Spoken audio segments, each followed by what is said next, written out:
Hi friends, இப்போ நம்ம பாக்கியலட்சுமி பார்க்க போகிறோம். பாக்கியலட்சுமியில் வந்துட்டு நம்ம இனியா குழப்பத்திலே உட்காந்துருக்கும் போது எப்படா அது ரெஸ்டாரண்ட்டை க்ளோஸ் பண்ண சொல்கிறானுங்களேன்னு சொல்லிட்டு குழம்பிக்கிட்டே வெளியே வராங்க. வெளியே வந்து பார்த்தா நடுஹாலுன்னு பார்க்காம அதாவது திட்டமிடுறாங்களாமா. எப்படியோ சார் நீங்கள் உங்கள் சம்பந்தி அம்மாவோட முதல் ரெஸ்டாரண்ட்டையே வாங்கிட்டீங்க அப்படின்னு சொல்ல ஷாக் ஆகிட்டாங்களாமா நம்ம இனியா இதை கேட்டுட்டு. கடைசியில் என்ன தாண்டா பேசுகிறாங்கன்னு நின்று எதிர்கால பார்க்குறாங்க. ஏன்டா இவ்வளோ பெரிய உருவம் முன்னாடி நின்று இப்போ கேட்குறது கூடவா தெரியாமல் பேசுவீங்க, சரி விடுங்க.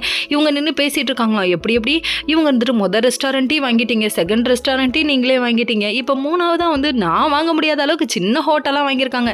கண்ணா என்னைக்குமே ஆணவத்தில் மட்டும் ஆடக்கூடாதுப்பா. என்னைக்கும் மேலே இருக்கவன் கீழே வருவான், கீழே இருக்கவன் மேலே வருவான், இது வாழ்க்கைங்கிற ஒரு சுழற்சிப்பா அப்படின்னு சொன்னால் எங்கே புரிய போகுது இந்த சுதாகர் இருக்கலாம் அப்படிங்கிற மாதிரி ஆயிடுச்சு. அதுக்கப்புறம் சுதாகர் வந்து யாரை பார்த்துறாங்க, மருமகளை பார்த்துறாங்க. பார்த்தோன்னே பார்க்கணுமே பெய்ய அரைஞ்ச மாதிரி, என்னைக்கா இருந்தாலும் என்னோட ஒரிஜினல் முகம் தெரிய போகுது தான், இதுதான் அது, அதுதான் இது அப்படிங்கிறாங்க. கடைசியில் பார்த்தா என்னதான்ப்பா சொல்ல வரேன்னு சொல்லி கேட்டால், நீங்கள் ஏன் எங்களுக்கு இப்படிலாம் பண்ணியிருக்கீங்கன்னு சொல்லி கேட்க, ஆமாம் நான் தான் வாங்கினேன், இதுக்கு என்ன இப்போ உங்களோட இந்த ஹோட்டலையும் மூட சொல்லிடு அப்படின்னு சொல்லிட்டாங்க. அப்போ எதிர்த்து பேசியா போடான்னு சொல்லிட்டு என்னைக்காவது தூக்கி எறிஞ்சிட்டு போகிறாங்க வாழ்க்கையா, அப்போ தெரியும் உங்களுக்கு அப்படிங்கிற மாதிரி ஆயிடுச்சு. சரி இதெல்லாம் ஒரு பக்கம் இருக்க. அதுக்கப்புறம் வந்ததுக்கப்புறம் தான் ஆகாஷ் கூட சேர்த்து வைப்பாங்களோ இருக்கலாம், இதை முன்னாடியே பண்ணியிருக்கலாமே அப்படிங்கிற மாதிரி ஆயிடுச்சு.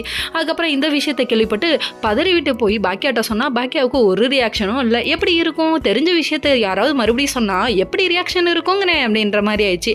அதுக்கப்புறம் இதை போய் கோபிகிட்ட சொல்ல கோபி கோபத்தில் கொந்தளிக்கிறாராமா. இப்போ தான் பாசம் பொங்குதா, பொங்கட்டும் ஓகே.